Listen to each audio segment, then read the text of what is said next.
this pencast, we're going to be learning about the relationship between solutions of an equation and zeros of a function. So this problem says, solve the equation x to the fourth plus x cubed minus 7x squared minus x plus 6 equals 0, given that x minus 2 and x plus 3 are factors. Then graph the equation.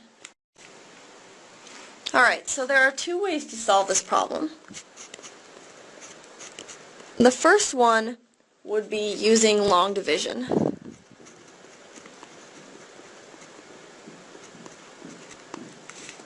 The second way is using synthetic division.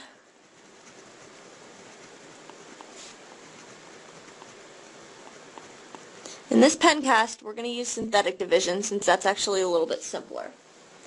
Alright, so the first thing we know is that the first factor is x minus 2. Minus 2. So if we were solving this, what we would do is set x minus 2 equals 0, and then solve and get x equals 2. So we actually need to divide our polynomial by 2. So using synthetic division, the first step is to write out all of the coefficients in order. So the first coefficient is 1, because that's the coefficient of x to the fourth. The coefficient of x to the third is also 1. The coefficient of x squared is negative 7. The coefficient of x is negative 1. And the coefficient, and the last constant is 6. Alright, so synthetic division is pretty simple. The first thing you do is drop the first term down. So we're just going to drop this 1 straight down. Then we want to multiply the bottom number by 2, since that's what we're dividing by. So we end up with 1 times 2 equals 2. Then we want to add down this row, and we get 1 plus 2 equals 3. Alright, so then we're going to do 3 times 2 in the next spot, and get 6. We'll add down. Negative 7 plus 6 is equal to negative 1. Okay, we'll multiply negative 1 times 2 to get negative 2.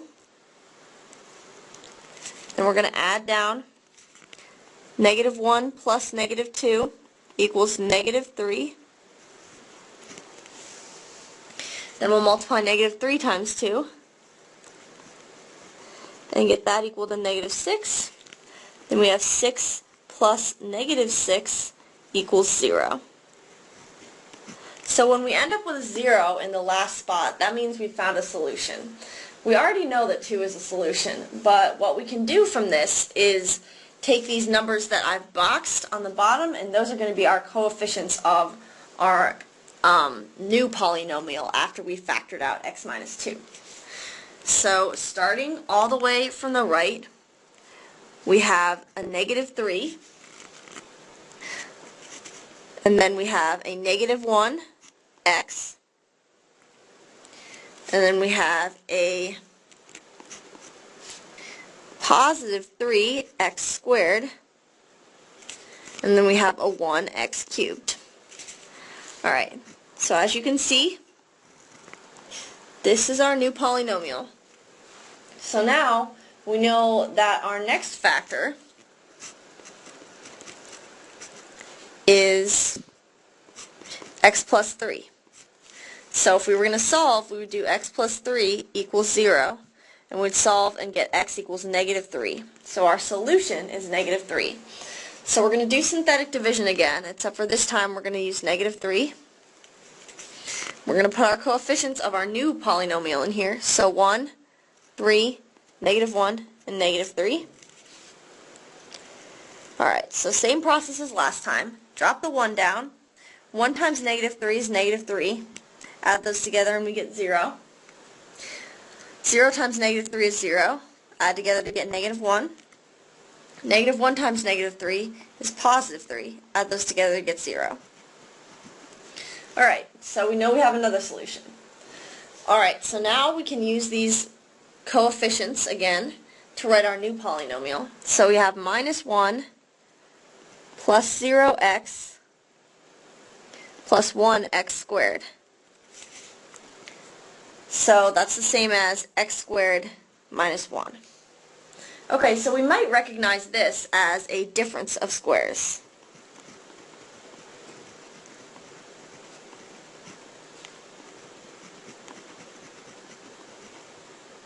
Alright, so if you do recognize that that's a difference of squares, you know that we can factor that into x plus 1, x minus 1. If you didn't know that we had a difference of squares there, we would have to guess a factor. So you could guess a factor, so our guess is going to be x plus 1. So that means that x plus 1 equals 0, so x equals negative 1 would be our guess solution. So we would do synthetic division with negative 1, and we would have 1, 0, negative 1 as our coefficients. Drop down the 1, multiply by negative 1, add to get negative 1, multiply to get 1, add to get 0. Alright, so now we know that x plus 1 is a factor, and our last coefficients are minus 1 and then plus x. Okay? Alright, so at this point we should be able to write this polynomial in completely factored form. So we start from the beginning. So our first factor was x minus 2. Our second factor was x plus 3. Alright, our last factors were x plus 1 and x minus 1. So this is our polynomial in factored form.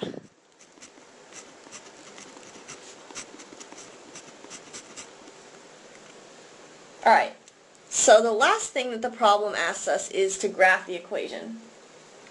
So there's a couple things we know about our equation so far. We know that it has a degree of 4, which is because 4 is the highest exponent in the equation. And we know that the leading coefficient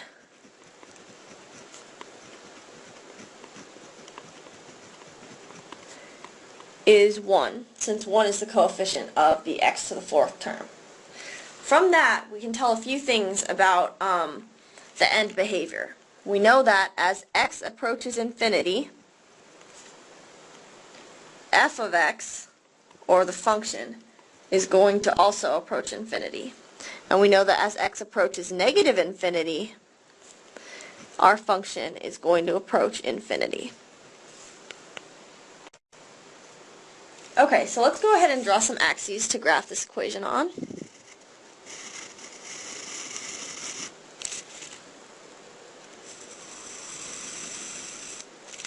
Okay, and let's label those. 3.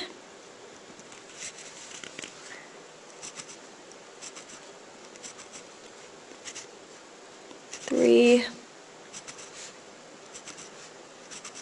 Negative 3.